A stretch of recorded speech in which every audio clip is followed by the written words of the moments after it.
Oklahomans locked up Obviously, they picked the wrong person. for crimes they never committed. It really broke my heart more than anything. Oklahoma's innocent, now fighting to make sure it never happens to another person. Made it through that, by the grace of God. On a special KOCO Chronicle, we're taking you inside the Innocence Project and into the lives torn apart by wrongful convictions. I held on to my hope and my faith, and I kept fighting. The emotional memories and the quest for answers. How does it happen, and how do we stop it? Good evening. I'm Maggie Carlo. Oklahoma has the highest incarceration rate in the country, and that includes Oklahoma's Innocent. The Innocence Project estimates that 3 to 5% of Oklahoma's 43,000 inmates are wrongfully convicted. Tonight, you'll meet 6 Oklahomans who spent more than 121 years behind bars for crimes they did not commit. People like Jeff Williams, who studied law for 17 years in prison to help prove his innocence. Dennis Fritz, one of the innocent men from Ada, featured in a Netflix docuseries. And Michelle Murphy, who was accused of killing her infant son and says what she faced behind bars will haunt her for years. You're also going to meet the people who are working to free innocent Oklahomans, and you'll hear the reasons they think wrongful convictions are happening in our state and what can be done to stop them. We begin with a look at the Oklahoma Innocence Project and the work they're doing right now to free innocent Oklahomans. Oklahoma City University School of Law on North Harvey is centrally located in our growing city, close to courthouses, law firms, restaurants, and the beach. The prospective student brochure almost writes itself. But it's what's inside this building on the 3rd floor that's gaining national and international attention. We average about 15 requests a month. Andrea DiGilio Miller is the legal director for the Oklahoma Innocence Project and a clinical adjunct professor for OCU. We operate with about an 800 case backlog at any given time. Founded in 2011, the Oklahoma Innocence Project is housed here inside the OCU Law School. Among the classrooms, law librarians, students studying for finals, work to free wrongfully convicted Oklahomans is happening every day in what they call the clinic. We just had a DNA testing request granted in Tulsa County, so we're in the process of getting the items that are to be tested transported to the OSBI. On this day, Andrea got word of what could be a break in a case they've been working for almost 9 years. This case was actually one of the first cases that came into the clinic back in 2011. The case is a triple murder, and Andrea and the attorneys with the Oklahoma Innocence Project believe the man convicted and sentenced is innocent. In the process of working on the case, we discovered that there were some issues with the DNA testing that was done. Requests for help come into the clinic via phone calls, emails, and letters. Sometimes it's a family member making that initial request, but in order for a case to even be considered, the inmate themselves has to reach out. Request for help has to come directly from an inmate, and it can be something as simple as a one-line letter saying, "I need your help." Then the inmate must fill out a detailed and lengthy questionnaire, some 18 pages. Who was their defense attorney, the evidence against them, and what avenues they think might prove their innocence. I think that there is a general misconception that everybody who is incarcerated claims that they are factually innocent of what they've been incarcerated for, and that is not the case. The attorneys reviewing the cases include OCU law students. Jamie Campbell says working in the clinic is more than a class, it's a calling. The Innocence Project is part of the reason why I decided to come to OCU Law. For me, it's more than just a law school passion. It's a lifelong passion. It's something that I hope to do after law school. I am enrolled to start with the clinic next semester, and I can't wait to get my hands in and start working on a case. The realities of working in the clinic mean accepting that your work will likely be passed on to future students. Because unlike a 30-minute crime show drama, when evidence is uncovered pointing to an inmate's innocence, it's just the beginning. Just because you have the evidence doesn't mean that the court is just going to throw open the jail door and let our clients out. So procedurally, that really is where things can stall, and it can take years and years and years. The clinic is involved, along with a private attorney, in a murder case involving the death of a child that has been in litigation for a decade at this point, and we're still in federal district court. Research, gathering witnesses, DNA tests, requests for hearings all take a lot of time. But the team seems undeterred and tell us they're hoping 2020 brings freedom for at least one Oklahoman. We have probably 10 cases that I would consider are in active litigation right now. I don't know that any of them are going to see relief even in the next year or so. We have one or two that we're hopeful might result in exonerations within the next year, but beyond those two, they're all on a long path. It's a path that Andrea will be on too, along with her students. It's challenging. It's different every day. Every case is different. There are days, not every day, but there are days where you feel like you are making a difference.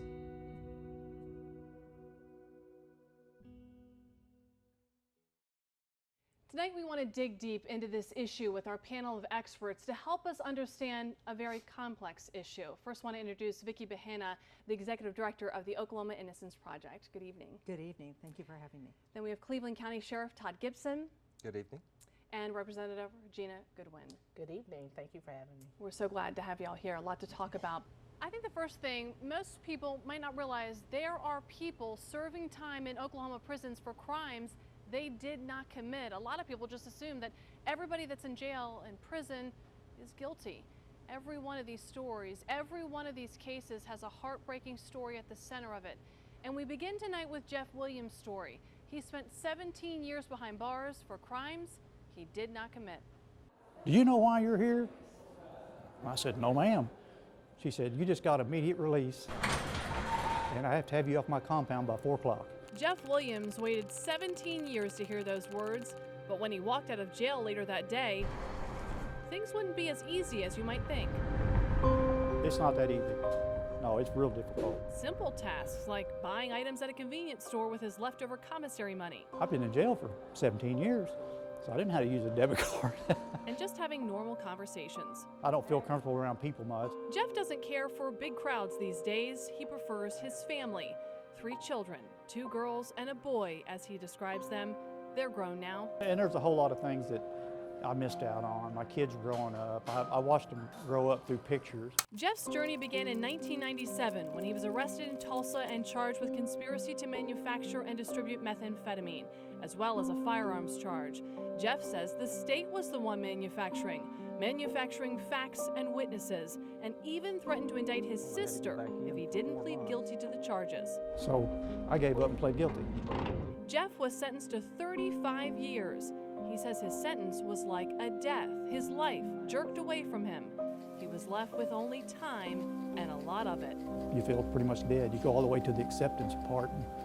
But I never quit fighting. I had something tied up in court the whole time. Jeff started working in the prison law library, studying and working on his own appeals. I studied law for 17 years while I was in prison. In 2010, after a federal investigation, 4 officers involved in Jeff's case were indicted on corruption charges.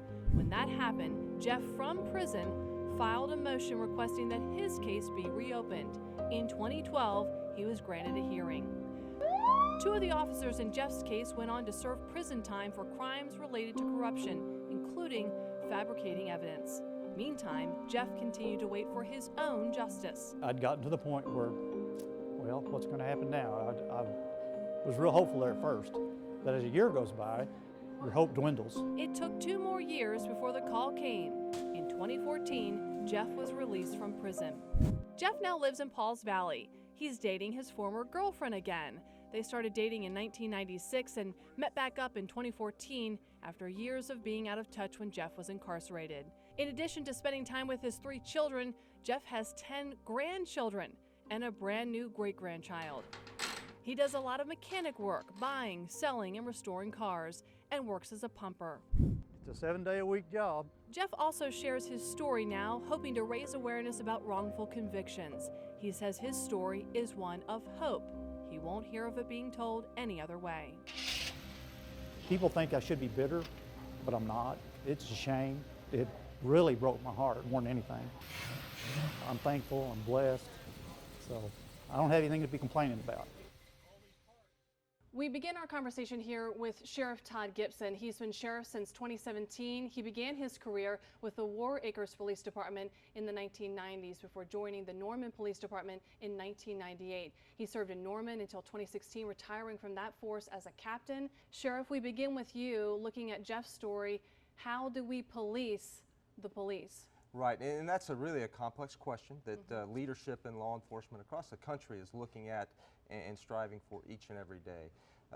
But most importantly, what we talk about when we talk about policing the police is it is a total community effort. And it starts at the top with leadership and the culture that leadership within law enforcement allows to exist and the philosophies by which they carry out service to their communities. But then we can also leverage technology and other aspects of the criminal justice system. You know, in the last decade, we have come light years ahead of where we were maybe in the 80s or 90s in policing. Officers have body-worn cameras. There are abilities for citizens to hold law enforcement accountable through technology. And so policing the police is not a simple thing, and it's not a simple answer. It's a community question, and it's something that leadership in law enforcement is working on every day. Vicki? I think it has to come with the recognition that mistakes can happen. And I know, having been in law enforcement and being married to a law enforcement officer, that sometimes law enforcement can become focused on an individual, and maybe there might be clues leading them elsewhere, but the focus gets them at this point. And I think we have to understand that, and we have to understand that it's okay to back up in an investigation and consider all the evidence before making a decision on who to prosecute and who is a suspect for that crime. And Representative, Jeff's case just happens to be out of the Tulsa area. There were a number of police involved in his case that were indicted. 2 went on to serve prison time. How do we police the police? Very familiar. I just think that it is a challenge, and I think we are beginning to look at various ways to do so. But the question becomes, do we have the heart and the will to do right? Because it starts with the heart of folks just having a love for justice. Certainly a very comprehensive community policing program that says from the top down, from the mayor down, that we are going to be fully engaged in pursuing justice. And that means we want our officers to be safe, we want them to come home, but we certainly want our citizens to be safe and alive after an interaction with officers. So there are various ways to go about it, but I can tell you, as it relates to our body cams, we don't do ourselves any favors when we're at the State House, and we're reducing the amount of time that we're actually going to hold on to the footage. And we need to have those cameras on. Next on KOCO Chronicle. Every breath I take, I wish I could give it to my son. A mother loses it all. One child murdered, another taken away while she sat behind bars. Now she shares her struggle to regain a normal life as one of Oklahoma's innocent.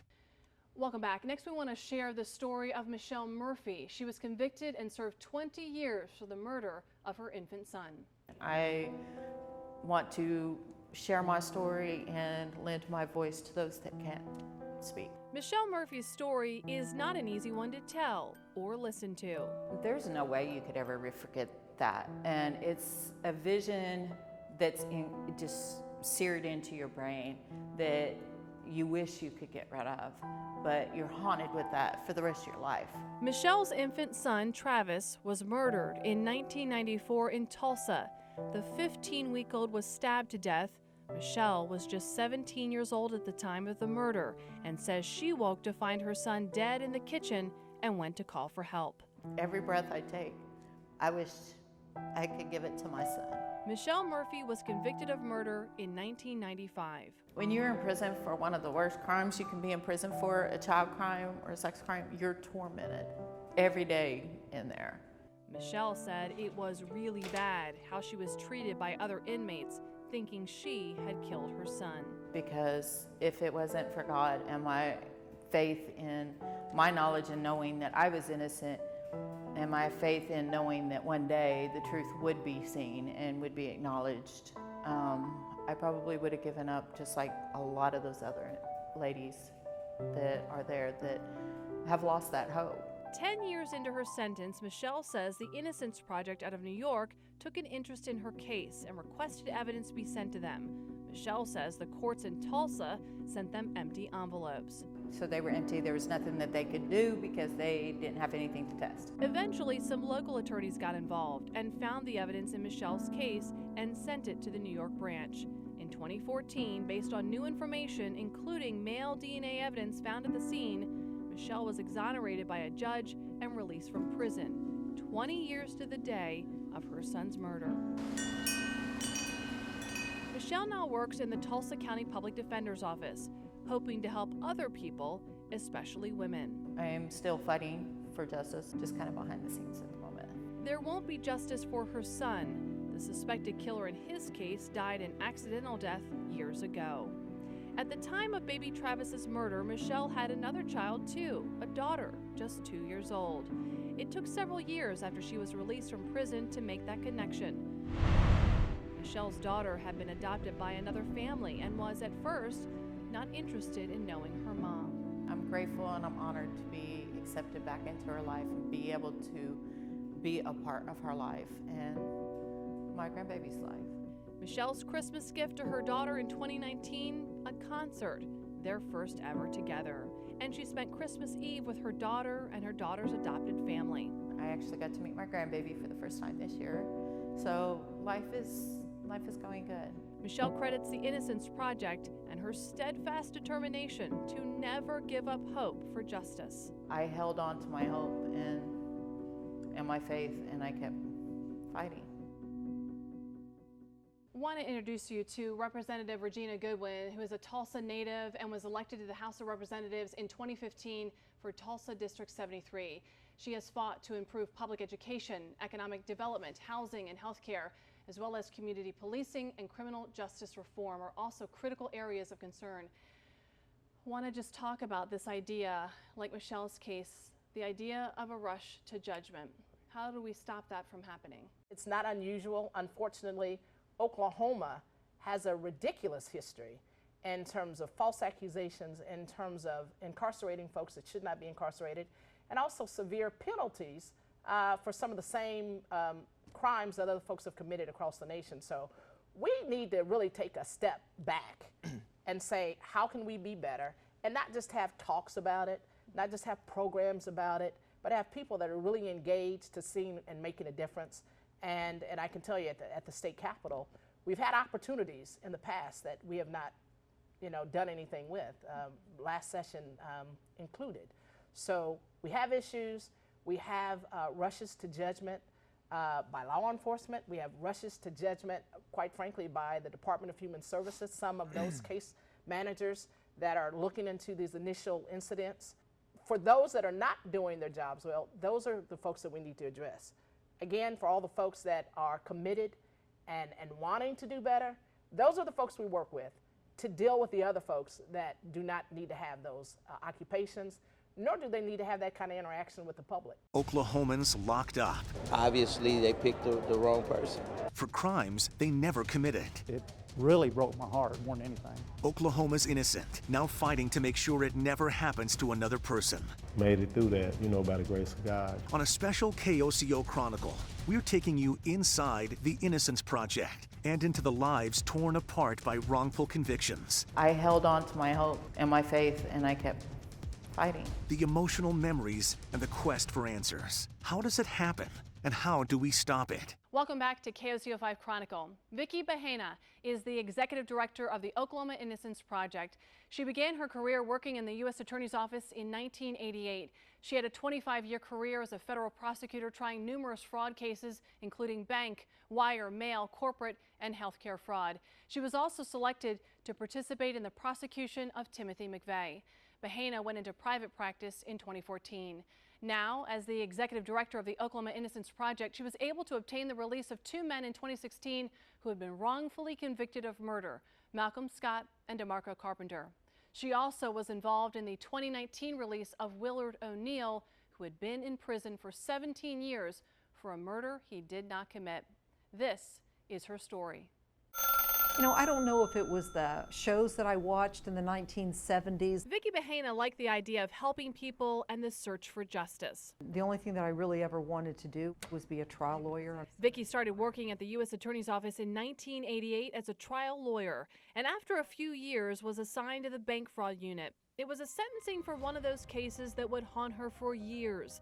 It was a very, very difficult experience for me to watch a family who was sitting on the front row who loved and cared about these gentlemen watch as the judge sentenced them to time in prison. Vicki said she thought about quitting that day. Maybe this wasn't the job for her. I think people don't really understand how valuable our liberty is until you watch somebody have their liberty taken away. But it wasn't until years later that that nagging feeling and a very personal crisis led her to resign in 2013 as Assistant United States Attorney for the Western District of Oklahoma. Sometimes the truth doesn't get told. I experienced it with my son. Her son is Michael Bahena, and if that name sounds familiar, it's because the Army First Lieutenant was in the news a lot. He received a pardon from President Donald Trump in May. Michael Bahena had been convicted in February of 2009 for the murder of Ali Mansour Mohammed while he was serving in Iraq.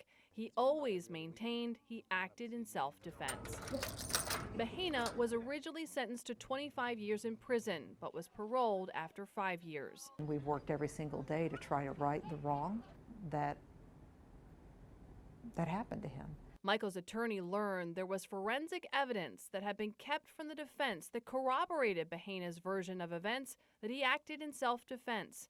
10 years after his conviction, the call came. And he says, well, did you recognize who I was talking to? And I said, no. And he goes, you really didn't recognize the voice? And I said, no. And he says, Mom, that was President Trump. He's giving me a full pardon. But Vicki's search for justice is not over. She's now a criminal defense attorney, and she's currently the executive director of the Oklahoma Innocence Project, working to exonerate those who have been wrongfully convicted. The Oklahoma Innocence Project is currently reviewing some 800 cases. Many asking for help likely don't know the woman leading this team of attorneys deeply understands all sides of justice. As a former prosecutor, as a parent who so desperately wanted justice for her own son, and now as a criminal defense attorney. I'm doing justice. I'm just doing it on the back end to make sure if we got a conviction, we did it the right way. Vicki, you have the unique perspective, and you say it changed your perspective after what happened to your son, Michael. How did it change your perspective? Well, I think, growing up in law enforcement, I was keenly aware of the old saying that if you can't do the time, don't do the crime. And people who are convicted are people who have had their day in court. They've had a direct appeal, and obviously they're guilty. And if they claim their innocence, they're just claiming that, and they're really not. And I think seeing what my family went through, in particular Michael, when there was evidence that was withheld that the jury should have heard about, and how that withholding of evidence affected him and really solidified his conviction. And so became keenly aware of the fact that people who have been convicted and serving time in prison for crimes they didn't commit have absolutely no voice. I was Michael's voice because I understood the criminal justice system. Far too many people are incarcerated here in Oklahoma and throughout this nation that don't understand the criminal justice system, don't understand how they got there, doesn't have the family who understands the criminal justice system that can talk for them, that can educate the public about how these things happen and what we have to do as a society to stop it. And so that perspective that I have and that I had to go through with my son made me committed to the fact that I wanted to be that voice for people who had no voice. Young men and women locked up for crimes they didn't commit. A lot of times it can be rushes to justice. But how does it happen? And how can we keep it from happening to anyone again? KOCO digs into the issue. Next on Chronicle, Oklahoma's Innocent. Oklahoma's innocent. The men and women locked up for crimes they didn't commit. Some eventually exonerated, others still serving time today. KOCO Chronicle digs into the issue. Welcome back. Throughout this hour, we are sharing stories of people who are wrongfully convicted, spending decades in prison in some cases for crimes they did not commit. You've heard stories of incredible loss, and there are more to tell. But the question that a lot of people have when I talk to them about this story, maybe you're thinking it right now, how does this happen? As we continue this conversation, I want to reintroduce Vicki Bahena, the Executive Director of the Oklahoma Innocence Project, Sheriff Todd Gibson, and Representative Regina Goodwin. So how does this happen?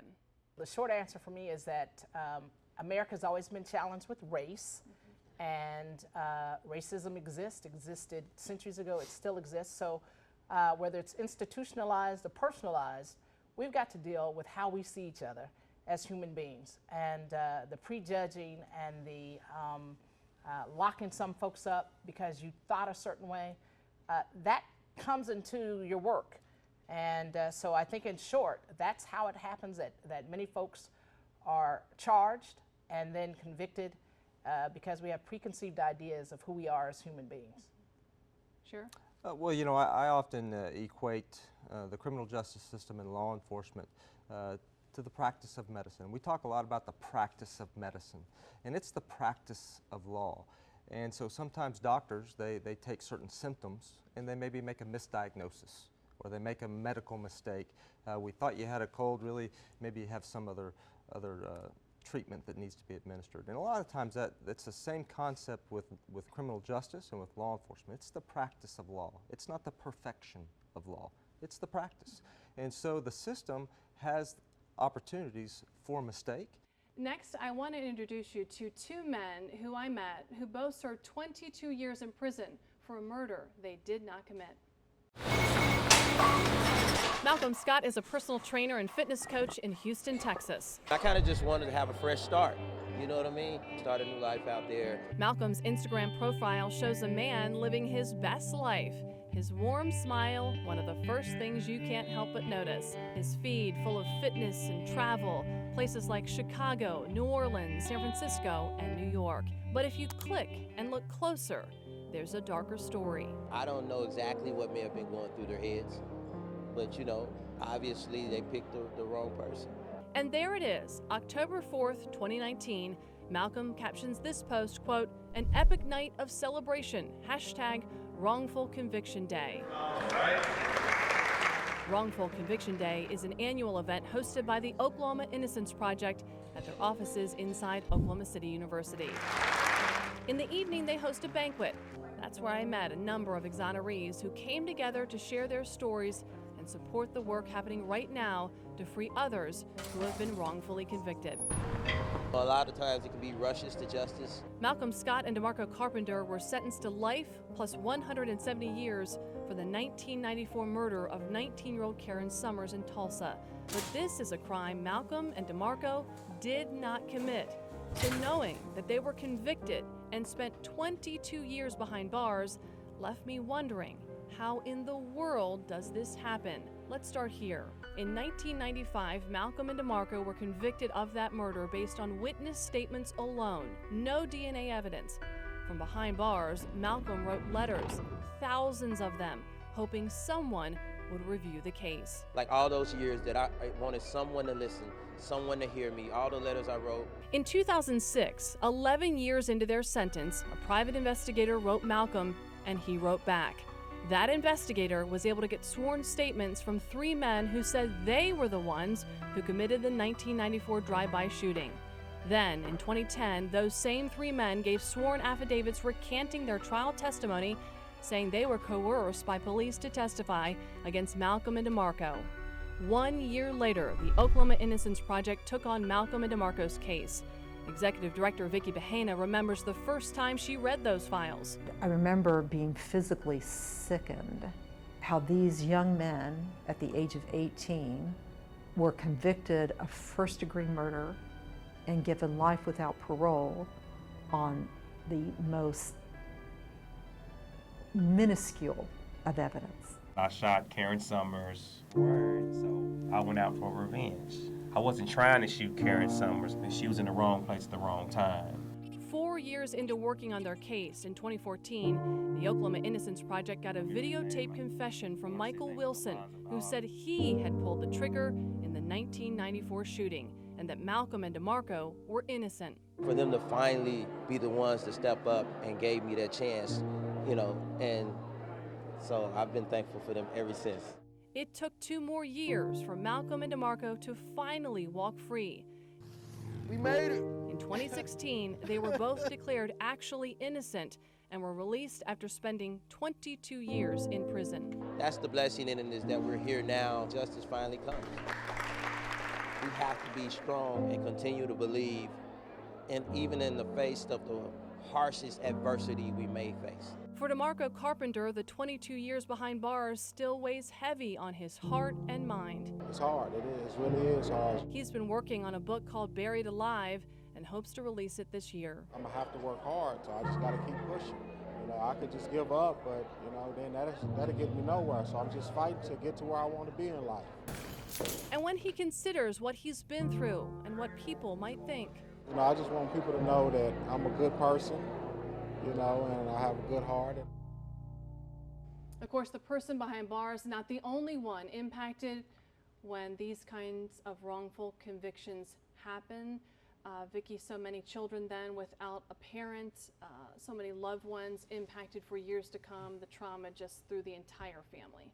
Oh, of course. I mean, it goes anytime a family member is incarcerated, but it's even amplified when you have somebody who is professing their innocence to their family. And again, it goes to that idea that family has no voice. Usually they don't have financial resources or the knowledge to be able to help their loved one, but they know one thing, that their loved one is innocent of the crime for which they were convicted, and they have no idea what to do. So can you imagine the stress of living with that fact and not being able to right that wrong? It's incredible. You know, I would just reiterate that rightfully convicted or wrongfully convicted, anybody incarcerated, it takes a tremendous toll on the entire family, especially when we look at traumatization of children. And it's something that as we look into criminal justice reform, how do we fix families? How do we reduce trauma to children? Because it is not an isolated to a person, whether they're rightfully convicted or wrongfully convicted. Anyone that's incarcerated, it affects the entire family. The innocent person wrongfully convicted, it's just exacerbated. And life goes on, but it's never the same. And when folks say, well, it's been 10 years, it's been 15 years, no. You remember that hurt is still there, that ache is still there, it doesn't go away, and you're constantly seeking justice. And it forever affects your psyche, and it forever affects your family. And the stigma that's attached when you have a relative that's in prison when everybody else or other folks are thinking that person's guilty when they're not. So you gotta deal with a lot, and it's you would age beyond your years. Inside and outside for those that are outside. And to get a better idea about the impact this has on family members of people who are wrongfully convicted, I talked to Elizabeth Clinton, whose dad is one of the most well-known exonerees in America. You may not know Dennis Fritz's name, but you probably know his story. I had heard through some of the Innocence Project's leaders that Netflix was trying to get a hold of me. Elizabeth Clinton is Dennis Fritz's daughter. Her dad's story was first widely told in the John Grisham book, The Innocent Man, Murder and Injustice in a Small Town. But Dennis's story gained even more attention after the 2018 Innocent Man docuseries on Netflix. I'm here tonight to represent my father, Dennis Fritz, who is an exoneree himself. Her dad and Ron Williamson were convicted in 1988 for the 1982 murder of Debbie Sue Carter in Ada. At the time, the jury was presented with evidence about hair at the crime scene, but the science was later proven unreliable. Additionally, while in jail on an unrelated charge, an inmate claimed Dennis confessed to the murder. I didn't understand it all the time. I didn't believe it. I couldn't fathom that my father had done something like that. Elizabeth was just 12 years old when she remembers her youth pastor sat her down and told her her father had been arrested for murder. Had lots of questions, lots of anger, lots of doubts. Elizabeth was losing her father to prison, and she had already lost her mother. I lost my mother when I was 2. She was actually murdered. I was there at the house with her. Her mother was murdered by a neighbor, and then 11 years after losing her mom, her dad was sentenced to life in prison without the possibility of parole for a murder he didn't commit. I got to talk to him within probably the first month of that. He was in jail and he had called me, and so after talking to him, I 100% believed in his innocence, and he just flat out told me, you know, I couldn't do something like this to another human being, and I said, I know you couldn't, I know you. With her dad in jail, Elizabeth was now living with her maternal grandmother in Duncan, Oklahoma. Dennis frequently wrote his daughter from jail. This is one of the letters. In it, he comforts his daughter about a death in the family. It says in one part, if she could talk to you, she would say, don't worry. Throughout the entire time, the 12 years, I did believe in his innocence. Years into his sentence and after several appeal attempts, Dennis contacted the Innocence Project out of New York. DNA tests on evidence from the scene eventually cleared Dennis and Ron and pointed to a different suspect by the name of Glenn Gore. Dennis Fritz and Ron Williamson were exonerated and released in April of '99. After 12 years, they walked out of prison free men. Long gone are the days of him being the father-child relationship. At that point, I was 24 years old, and adult, living on my own, and so we had to create a new, different type of relationship more around friendship and love, of course. After his release, Dennis wrote a book called Journey Toward Justice. Elizabeth says her dad always said this book was a companion to what Grisham wrote in The Innocent Man. In 2016, things would change again for Dennis and Elizabeth. He was diagnosed with dementia after suffering a traumatic brain injury as a result of a car accident. Dennis now taken from Elizabeth again. Only thing I can take away from it is that it was hard for him in prison, and he has a lot of bad memories, and he had post-traumatic stress disorder, and so maybe this is God's way of helping him to not remember certain things. A lot of memories that Elizabeth knows her father wanted to forget, they're now gone. These days, Elizabeth is the one remembering, and because of his dementia, Elizabeth often speaks for her father, who can't speak at all at times. She lost many years with her dad, and she can't get them back now.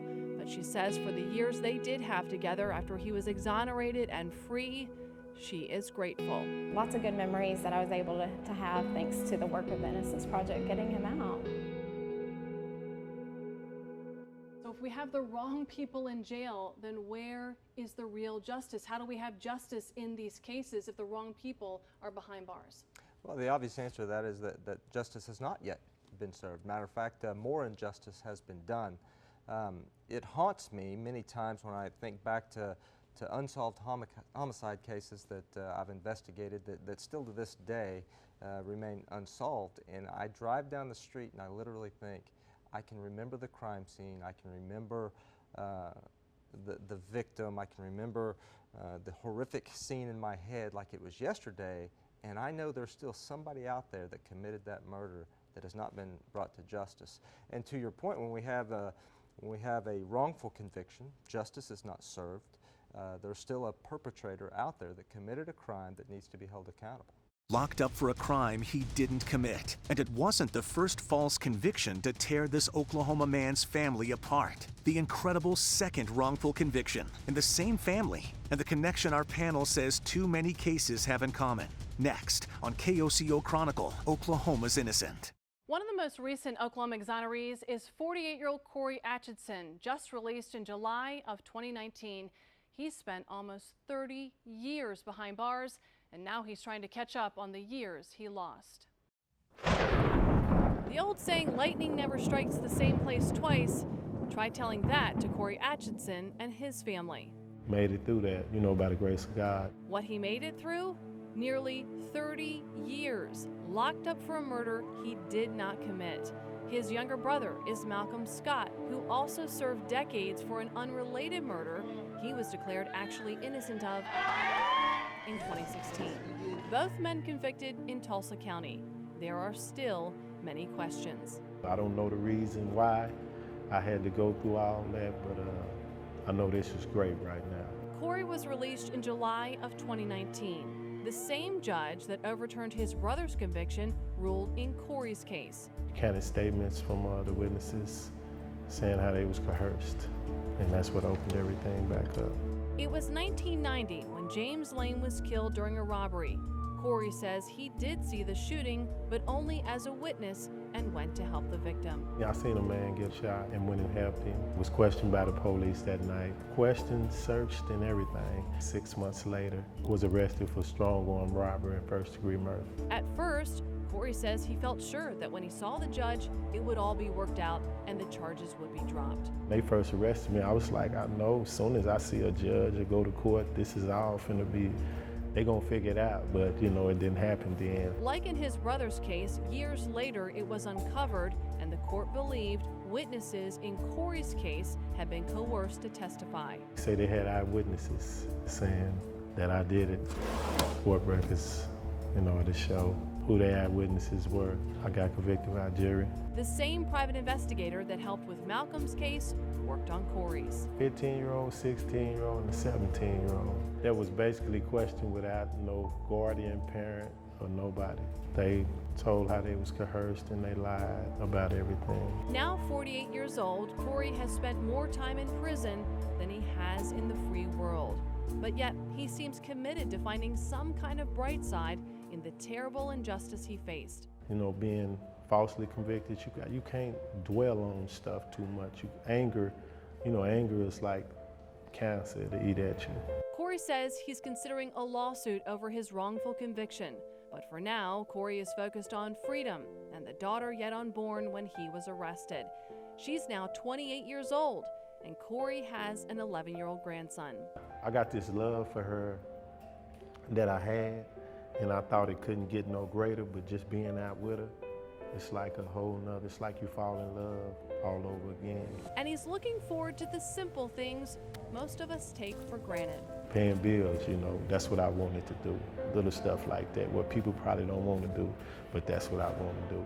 It's 28 years, but I think I'm still sane in my mind, and I think I still got my heart that I had, that I always had. Some of these cases are decades old. Yeah. Have things gotten better when it comes to this idea of a rush to judgment, or is there still a problem? I'd like to just say that, first of all, I always enjoy conversation like this because you get a sense to hear what folks are thinking and then how they're applying the thoughts. Would not be right of me to be here and not talk about the racism that is prevalent, that has been prevalent in this country, that oftentimes influences somebody's behavior, their actions, their thought process. We've got a system that is based on racist ideology and quite frankly, racist tactics until we're able to come to a table like this and acknowledge that. And you know, and say, hey, the stats that we have, the data that we have right there in Tulsa, five times more likely if you're black to be a victim of excessive force. If you're black in Tulsa, you're 3 times more likely to be arrested than your counterparts. That's data, but we live it. If we never had the data, if you've lived a moment as a black person in America, you're going to be subjected to certain situations. And I don't even think that education takes that out of your historical system or your body, your own person, right? And those are some of the things that we have to acknowledge, we have to work through to say, how do we deal with that?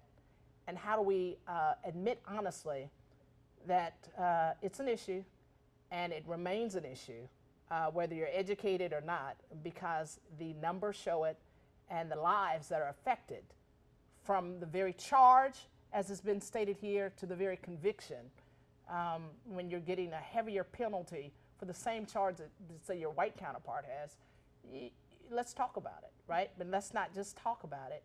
While we have an opportunity, let's change the laws, let's change policy at these police departments, and let's make sure that we have the best folks that are heading these departments that are not afraid to be challenged, not afraid to be discomforted, right? And not thinking that somebody's pointing the finger directly at them as much as we're pointing the finger at a larger system that has to be addressed, and it starts with this kind of panel.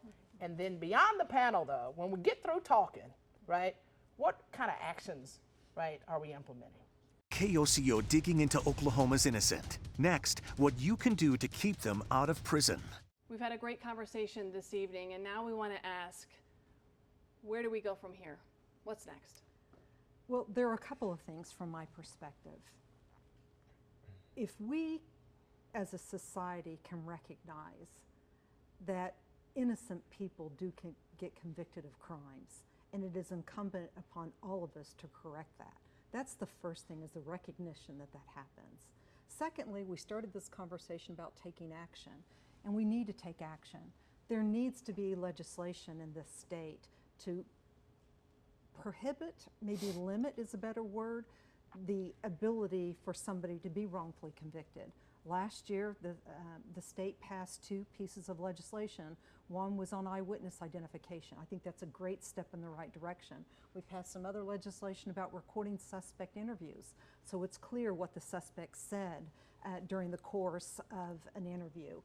I think that there are other steps like that that we need to take legislatively in this state that will help prevent or maybe minimize wrongful convictions moving forward. But it all begins with this simple recognition that there is anywhere from 3 to 5% of the prison population incarcerated in this country right now that are innocent of the crimes of which they've been convicted. I think we just continue to have conversation about the topic. I think that it's important that we recognize that it does happen, and when it happens, we have groups like Ms. Behenna's that are proactive and engaged in helping bring about justice. I don't think there is a magic fix. I think if we want to talk about magic fixes, it extends far beyond this topic, far beyond criminal justice. It exists back down to communities. It exists back down to fixing families. It goes back to all sorts of criminal justice reform. But we have to make sure that our egos are in check as leaders, and our egos are in check as members of the criminal justice system, so that we can acknowledge when we make a mistake and hold ourselves accountable to that and move forward. I would say that it goes back to the human element. Again, I think we need to see ourselves in each other. I think, quite frankly, I say it often, we need to have come to Jesus meetings like every moment. And from that place, beyond those folks that are wrongfully convicted, you got to look at the charges before they even get to conviction. What was the interaction when you first, were involved with the justice system, right? Your first engagement with the police officer, how does that go? Because from there, right, we get all of these other horrible things down the line that can happen and often do. So where we go from here is knowing that, yeah, this has been going on for a long time in America. It's not going to be cured or corrected overnight. But what we can say is that if we have the problem, it's because it's been created by human beings, right? And if human beings created it, human beings can fix it with God's help. We thank you. Thank you for coming and having the conversation. And we hope this will be a small piece as we move forward to making lasting change here in Oklahoma. Thank you for joining us for KOCO Chronicle. As you heard from our panel, this is only the beginning. KOCO will continue to report on cases still being fought today. There's also so much more of our panel discussion, and you can watch it all right now on KOCO.com. I'm Maggie Carlo. Good night.